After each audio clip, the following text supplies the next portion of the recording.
have a look at this. GW Composites. A bit of background. I've owned all types of carbon bits that you want to fit on the interior, from your stick-ons to your OEM to your OEM++, which I class this as.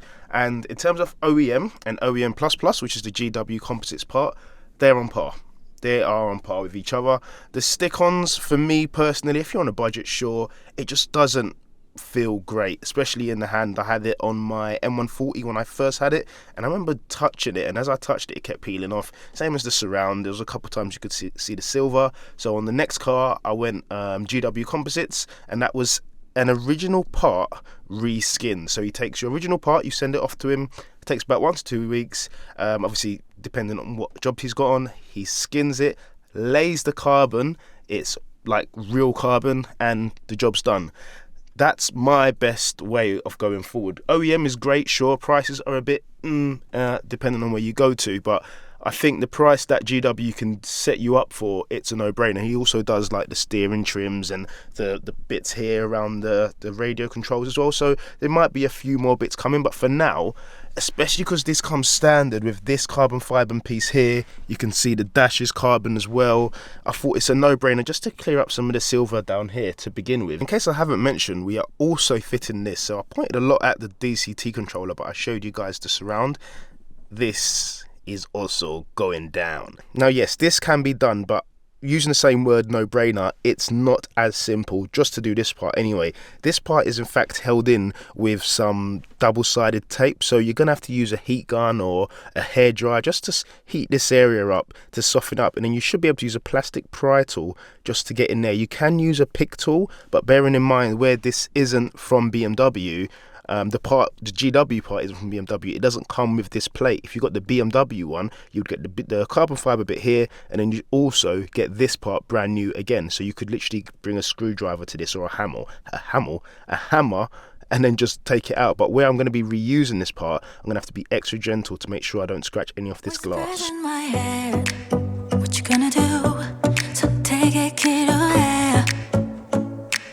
So the trickiest part is now done, and it's this part, and as you can see, there's double-sided tape on the back of it, and I have managed to remove it without damaging the tape. So I kind of could use that again without having to put a new tape down, because it is very thin and it's quite hard to find the right sort of thinness when looking for that sort of tape. But that aside, I use this. So this is like a watch screwdriver, and I used the flattest flathead I could use, and I just prized around it. I wedged it in and pulled it back, wedged it in and pulled it back, all around it, and I used loads of heat. It's important to use a lot of heat, but not too much, because you can kind of fracture the glass. So now the next part you need to do is leave this part in if you can. I believe you can anyway, I'll let you guys know, and then just use a little torque screw. And again, if you do buy a little watch screwdriver set, you'll have the smallest piece, because I think it's like a T8. I've never seen this size before, but I know I have got the part because I've done this on previous cars. So make sure you have the right tools for the job. If not, you're going to be stranded. Okay, so what you need to do next is in fact prise this part out. It's not held in by anything other than that little screw that you should have taken out. So once this part here is prized out, it's then smooth sailing, because all you need to do next is just lift it up. Don't worry about that red light, nothing's going to blow up.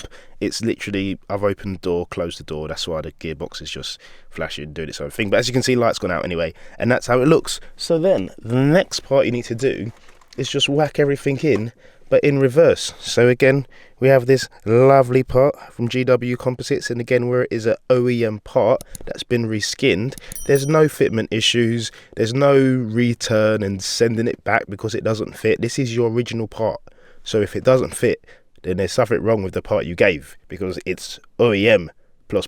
Now, I'm not going to tell you what to do, but from what I know of double-sided tape, heat is your friend. So again, when reinstalling it, I would again check it and see that it's okay, because you don't want that falling out, dropping down somewhere and snapping while you're driving. But again, if you're going to reuse this tape, which I am going to do because I've managed to get it with no lint or no dirt on it, obviously make sure you put your screw in first as well. Give it a little bit of heat and hold it down for about 10 seconds, and then you should have the voila. So as you can see, that is all done. And come on now, come on now, look at the quality. JW Composites has smashed it again. I'm not gonna lie though, this ideally you'd get a thin piece of 3M tape, the thinnest piece you can get, and lay it down, because that is in good. But again, if you're not, I'm just not gonna lie, if you're not as good as me, you might get lint on it, you might be stuffed, but that's not going anywhere. And to be honest, I don't touch the knob too honest, so yeah, that might have to. So next up, we can bung this away because we're now working with the Gator. And as you can see here, where this is the M3/4/M2 competition type of DCT, we've got the drive logic button here. So normally this pops out, pops back in, no problems, but there's going to be a plug that's on the back of this because it is eliminated when the lights come on. But again, pry tool, smash it in there. I don't know which way to go for it. I normally go here, so let's just go in here. I don't know why I'm flipping it over so many times, but whack that in there, pop it out. That's a good one. Pull it with your fingers, be a man, break things. And then that's it. That slides over that, and then you can see on the back there you've got that plug. Just needs to plug that out. And then there's also a plug for here for the top bit, as I was saying, because it does have the drive logic button that's screwed in. I don't know if that's T8s again, but again, it's a small Torx screw just over here. You might have to pop out to replace, I believe. Yeah, you're probably gonna have to. T8s over there. That's a quick plug in and plug out for the electronics and the controls, and we're good to go. So yeah, let's get this bit done as well. So now, as you can see, what we have here is the plug. So the plug literally has the two T8, I want to say T8, I'm not too sure on the piece. Let me try and help you guys out to save you from, yep, T8. I kind of learned that from watching some other content, but yeah, two T8 screws on the side of this, and then it just slides out. You don't even need to take the plug out over here because that plug just slips and slides into the grooves. So now all we need to do is whack this thing upside down, careful not to scratch the carbon fibers. But yeah, it's really a straightforward morning, easily 30-minute job.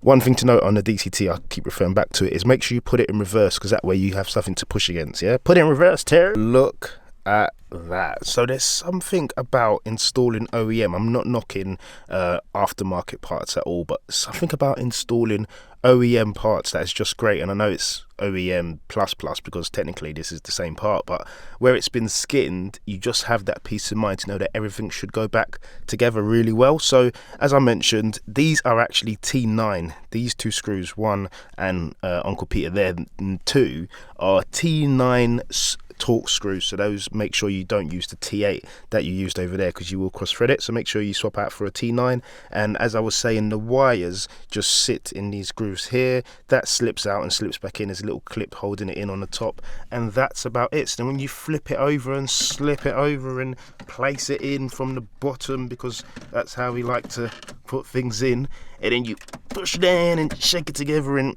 yeah, it's just sorry, let me get my good hand. There we go. Look at that. Look at that. Look at it. Oh, it's lovely. Oh, ladies and gentlemen, it's absolutely lovely. So yes guys, that has been the video on the carbon fiber install from GW Composites. Surround is now done with the Alcantara. That is an option. If you don't want it, you can just do the plastic. And also we have the DCT gear knob as well in carbon fiber. Top man, legend. And yeah, if you are interested, make sure you hit him up. And if you have found this video helpful, smash the thumbs up button, subscribe if you're new to the channel, and I will see you all in the next one. Take care. God bless. Whispers in my head.